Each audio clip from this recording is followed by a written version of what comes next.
Wala. Alam mo, tanga ko na ko naman yung cellphone ko. Kaya ingatan. Sa gitna. Alak ako. Sa cellphone. Kaya, pangal ko na ikaw. Pag cellphone. Kaya naka-dismiss ako sa pagbibideo. Hindi, hindi ang cellphone. May toyo ang cellphone. Stress pa naman. Kakaisa naman din. Kaya, tara na. Pagkikismis na nga ako. Kakailang apat na ako. Higit ang pagtaas ng kamay ng pagkikismis ay hindi na video. Sa cellphone yan. Oh, relax. Katulong. So, ako na kay sobrang lamig na iho. Siyempre, malamig ngayon, maulan. So, maaga pa lang magising yung kapatid ko na kanya. Ano lang, kay, sabi ko na ihi ako, maaga ako nagising kay umalis pa yung isa kong kapatid ko kaya maaga. So, dumating sa point na nagtatanong ko kay bakit ang aga-aga pa, wala pang pasok. Maaga gumising.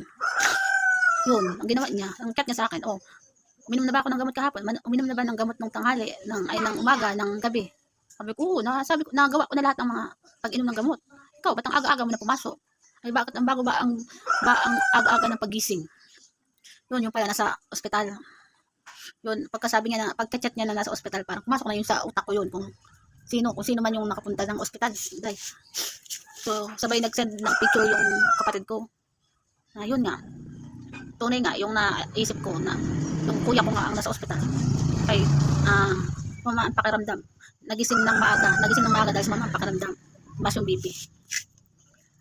Sana nga maging okay na. Kaya nagpa-check naman pala na ng si S, buntis ba yun? Yung sa ulo, nagpa-check din. Sugar, okay naman. Buti naman, pasalamat po sa Lord. Kaya naging okay. So ngayon, nasa pinaka-room, nasa room na si kuya ko para makapag-relax na at maging okay yung kanyang BP. Hirap talaga pag ganyan. Salamat din kasi nakasama din niya yung asawa niya. Kumbaga, maganda rin ang pagiging relasyon nilang dalawa. Kasi kung sino man yung magka-problema sa kanila sa bawat isa at nagkasakit, isa rin mismo pinag-aalagaan maigi. Wala silang pakala kung maka-absent sa trabaho, basta maalagaan nila ang bawat isa pag may sakit. Ganun naman, kahit saan naman company. Hindi naman mas kailangan pa rin mag-asikaso, di ba? Sa pamilya, kahit ka magtrabaho, pumasok, mahalaga makapag-asikaso. So yun, medyo maaga ang ko, kaya stress din, kaso siyempre, para sa akin, panalangin kasi wala rin naman akong maitulong kasi isa rin naman akong alagaan din nila. Ay, gising po ba? Ganun talaga ang life. Pero sana maging okay na si kuya ko para makauwi na. Kasi sa mga kapatid ko rin talaga, yung kuya ko ay ang isa sa pinaka masipag. Noon pa, bata pa lang kami, masipag talaga yan. Kumbaga, nagtatrabaho yung parents ko, pero noon kasi mahilig din siya magkapera. So, dumating sa time na hindi alam ng parents ko na naalis yung kapatid ko pag umaga. Kasi pagising, doon na lang nalalaman na nandiyan na yung kuya ko. Ang nangyayari talaga naalis yung kuya ko ng maaga at nagtitinda ng pandesal. Gusto niya, bago gumising kami magkakapatid, pagising namin, nakaready na yung almusal. Kasi makakabili na yan. Pag nagtinda yan ng pandesal, natapos, ano ba yan? Tapos anong nangyari? Ano pa yung may kausap ako? Nakapi ko mano. Huwag kayo magkulitan-kulitan dyan. Oo nga. Tapos tawag ito. May bayad kasi sa kanya yun sa sahod. Kumbaga sahod niya yung sahod niya na pandesal. Pag nakumpleto niya, sinibigyan siya ng sahod. May-ari ng pandesal. Then after nun, mag-asikaso na siya, bibigyan kami ng baon. Naglalaba. Naglilinis. Ay, wala akong masabi dyan sa linis. Mahilig magluto. Sa lahat naman ng aming magkakapatid, panganay kasi siya. Simulat sa pool naman noon, talagang ganun siya kasipag. Oo. Ayaw niya nakatambay. Ayaw niya nang makatambay lang sa bahay. Ayaw niya pag wala siyang trabaho na hindi siya magkapera. Ayaw niya nun. Nagawa talaga yun ng paraan. Kaya yun, hanggang ngayon naman, ganun pa rin naman, masipag pa rin.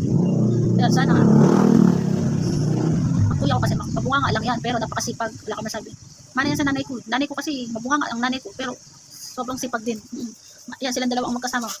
Ang style nila. Kaya wala talaga masabi sa pagiging nasipag, pag-asikaso. Yan. Wala talaga ang masasabi rin. Kaya sana maging okay lang din. Maging okay na pagiging niya, para makauwi na siya ng bahay. Naalala ko lang kasi, sa parents ko lang naging stroke. Magkaiba sila, yung mama ko at papa ko kasi Ang papa ko, yung na-stroke siya, ang naging problema niya dyan ay yung mata. Oo, mata. Malabo yung mata ng papa ko. Tapos, yung nanay ko naman, kasi halos magkasabay sila eh, magkasabay sila.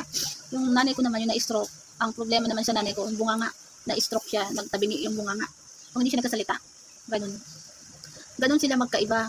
Kasi sa tatay ko, okay yung salita, okay siya magsalita, pero yung mata niya malabo. Kahit naman sa side niya, ganun talaga, malabo talaga. Kahit yung lola ko, yung nanay nga niya mismo, mata rin ang problema at malabo. Sa side ng nanay ko, sa side ng nanay ko naman, parang lahi nila yun, yung pagka-stroke, bunganga talaga ang naging problema. Kahit sa parents niya, sa father niya dati, at sa kapatid, ganun din, bunganga din ang ano. Pero ang mata, malinaw. Ang bunganga ang hindi. Yung magkaiba sila ng mama at papa ko. Kaya, ano talaga ang, ano talaga no? Iba-iba talaga ang mga ano ng lahi, no? Kaya yung na-stroke ako noon, ano ko talaga, mata, saka pagsalita. Oo, ano ko talaga yun. Alam ko talaga yun yung ano, ng bunganga ko. Tapos malabo, sabay yun dati nung unang-una. Yung kaka-exercise ko kasi nga ine-exercise ako lagi ng kuya kong isa dati. Paano tumingin, kung mata, na-video ko na rin yun eh, sa salita, kung paano makapagsalita. Yun, naging okay naman ako nun. Kaya kahit na naging okay yung pagsasalita ko, pero wag lang yung matagal.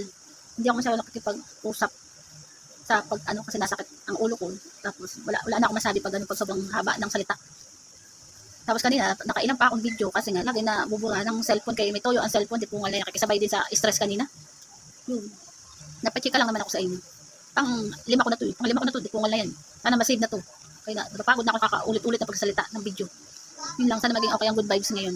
Maging safe si kuya at nang makauwi na, at least makapagpahinga na. Yun lang, nagpaano lang ako sa inyo. Goodbye na nga sa inyo. Pangalawa tong kape. Okay na. Goodbye mga guys.